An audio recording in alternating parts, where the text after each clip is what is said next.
السلام عليكم يا شباب. يا رب تكونوا بخير جميعا وكده وكلكم ان شاء الله ثقه وامل في ربنا سبحانه وتعالى ان انت ربنا هيكرمك هتبقى شخص كويس وناجح وما تخافش. الشغل في السوق، الناس اللي لسه خريجه، الشغل في السوق مش صعب، محتاج مهاره، محتاج تتعلم، محتاج تتدرب. اعتقد ان انت لو عملت كده هتقدر تنزل مجال العمل بتاعك وانت شغال بشكل كويس. زي ما اتكلمنا هنعمل ان شاء الله هنبدا دوره مندوب البيع الناجح. انا عايزه مندوب البيع الناجح والمحترف. انا عايزك توصل في المهنه دي او توصل للشغلانه دي للاحتراف. الموضوع زي ما قلت لك، انت عشان تبقى مندوب لازم يكون فيك شويه صفات مهمه قوي. ان انت يكون عندك ثقه في نفسك، يكون شكلك لائق، يكون عندك قدره الاقناع. كل ده بيجي بالتدريب. يكون عندك تحقيق هدف، يكون عندك القدره على تحقيق الهدف، يكون عندك الذكاء الاجتماعي. خد بالك، الذكاء الاجتماعي معناها ان انت تقدر تتعامل مع طائفة كتير من الناس، لان ده العملاء ناس زيه وزيك، وبيبقى قاعد في مكانه. لو انت رحت له او انت بتتعامل معاه بيبقى قاعد في مكانه، هو في الاول في الاخر زيك راجل. فيعني في ذكاء اجتماعي في الحته دي، ازاي ان انت تقدر تتعامل مع الطوائف كلها، مع كل الناس. ودي بنشرحها بعدين في انواع العملاء. دي مهمه قوي.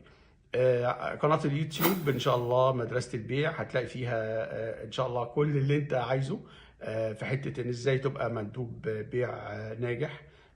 مواصفات المندوب البيع الناجح ان شاء الله على قناتي هتلاقي الفيديوهات اللي هتساعدك. واتمنى ان الناس تستفاد وما تخافش. خش المجال وافتح كده باب رزق جديد لنفسك. هتلاقي الموضوع سهل مش صعب. هتلاقي فرصه ان شاء الله، هتلاقي نفسك فرصه. ما تقعدش وتقول اصل ما فيش فرص. لا، في فرص. في فرص للناس اللي بتجتهد، في فرص للناس اللي بتتعلم، في فرص للناس اللي هي عاوزه. اتمنى ان الشباب يعمل كده. خش المجال وما تخافش وتعلم. اغلط وتعلم. لو ما عملتش كده مش هتتعلم. هتغلط مره اوكي، هتغلط التانيه اوكي، التالتة هتلاقي نفسك خلاص. في قصة كده، كان قصة مشهورة. واحد ماشي في طريق وقع في حفرة مشي تاني في طريق برضه وفي نفس الطريق وقع في حفرة. ما تالت مرة بدأ ياخد باله، ورابع مرة غير الطريق. يعني القصص كتير. انا مش عايز اعيد القصص اللي بتقال في الفيديوهات، لان عايز اخلي الموضوع عملي، وعايز اخلي الموضوع قصص جميلة والافكار جميلة. اتفرج على فيديو يفيدك، اتفرج على فيديو يعلمك مهنة. صراحة الامانة، سيبك من الفيديوهات اللي هي مبقاش ليها لازمه. تدور على ناس انا او غيري يعلمك ازاي تبقى بياع، يعلمك ازاي تبقى كول سنتر، يعلمك ازاي تبقى كاشير، واشتغل.